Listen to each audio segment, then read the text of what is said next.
এর গাওয়া কীভাবে বানাবেন আমি পরিপূর্ণ প্রসেসগুলো আপনাদের দেখাবো।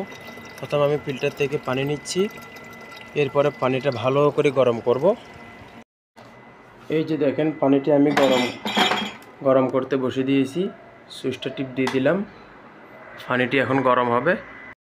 আমার পানি গরম হয়ে গেছে, আমি 1.5 লিটার পানির মধ্যে এখন এখানে 1.5 লিটার পানি ডালবো। আপনারা দেখবেন 1.5 লিটার পানির মধ্যে আমি কতটুকু পরিমাণ গাওয়া ব্যবহার করি, সে অনুযায়ী আপনারা আন্দাজ করে গাওয়া ব্যবহার করবেন। এই যে আমি চুলা চালু করে দিয়েছি, পানি কিন্তু অনেক গরম। পানিটি যখন এভাবে ফুটে উঠবে, এরপর আমরা গাওয়া ডালার চেষ্টা করব। আমরা লাজিম ডাকনা ব্যবহার করব, ডাকনা ব্যবহার করলে জলদি ফুটে উঠবে।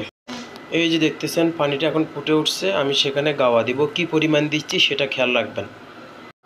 এটি হলো গাওয়ার কাপ, আমি এই ফুল কাপ পরিমাণ প্রথমে 1 কাপ গাওয়া দিব। এর আগে চুলাটা একটু কমিয়ে নিব, ওনার গাওয়া সবগুলো পড়ে যাবে। প্রথমে ফুল 1 কাপ পরিমাণ আমি গাওয়া ব্যবহার করব এখানে। এরপরে আবার আমি 1/2 কাপ পরিমাণ গাওয়া ব্যবহার করব। এবার চুলাটা একটু করে বেরিয়ে দিব।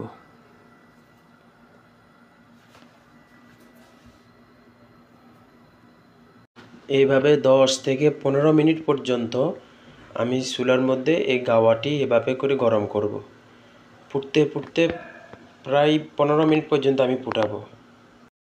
গাওয়ার মধ্যে আল কসিম নামের একটি পাউডার আছে, এটা যখন গাওয়ার মধ্যে দেওয়া হয় এটার ঘ্রাণ এবং এটার স্বাদ আরও দ্বিগুণ করে দিবে। তো এটা পরিমাণ মতো ব্যবহার করব। গাওয়াটি যখন 5 মিনিট এভাবে ফুটবে তখন আমরা এটা ব্যবহার করব। কতটুকু পরিমাণ ব্যবহার করব সেটা আমি দেখা দিচ্ছি। এর আগে চুলাটা একটু কমিয়ে দিতে হবে।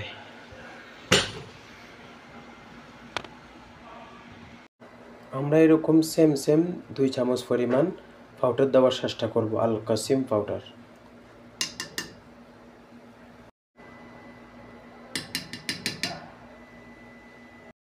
আমি যে জায়গার মধ্যে গাওয়াটি রাখবো সেটা হলো প্লাস বলে বাংলাদেশে, এখানে তাল্লাজা বলে। এটা ভালো করে পরিষ্কার করে তারপর আমি এখানে গাওয়া ডালবো। এর আগে স্মার হেলথ দেওয়ার বাকি আছে। আমি কতটুকু পরিমাণ স্মার ব্যবহার করতেছি, এটাকে স্মার বলে, সেটা আপনি খেয়াল রাখুন। 1 চামচের কতটুকু পরিমাণ দিচ্ছি এই তাল্লাজার মধ্যে আমি এটা দিয়ে দেব।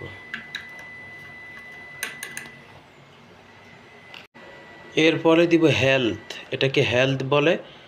এটা প্রথমে এভাবে 1 চামচ দিব, এরপর 1 চামচ দিব, মোট 2 চামচ ব্যবহার করব হেলথ।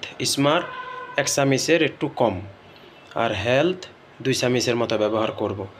এখানেও ডালতে পারি কিংবা এখানেও ডালতে পারি, কিন্তু এটা সবচেয়ে শ্রেষ্ঠ।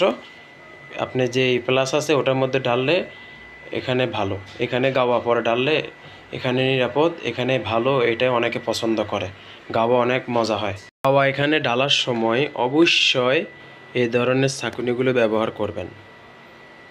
আমার প্রায় 15 থেকে 16 মিনিট হয়ে গেছে, এখন আমি গাওয়াটি ওখানে ডালবো। দেখুন আমার গাওয়াটি হয়ে গেছে, এখন আমি গাওয়াটি ডালতেছি। বিসমিল্লাহির রহমানির রহিম। মাশাআল্লাহ মাশাআল্লাহ, আরবের গাওয়া, বিভিন্ন ধরনের নানান প্রকারের রোগ থেকে আল্লাহ শেফা দেয় এই গাওয়ার মাধ্যমে। প্রথমে 3টি 6টি এভাবে করে খেজুর খাবেন, তামার খাবেন, এরপরে গাওয়া একটু খাবেন, ইনশাআল্লাহ আপনার ভিতরে একটি প্রশান্তি তৈরি হয়ে যাবে।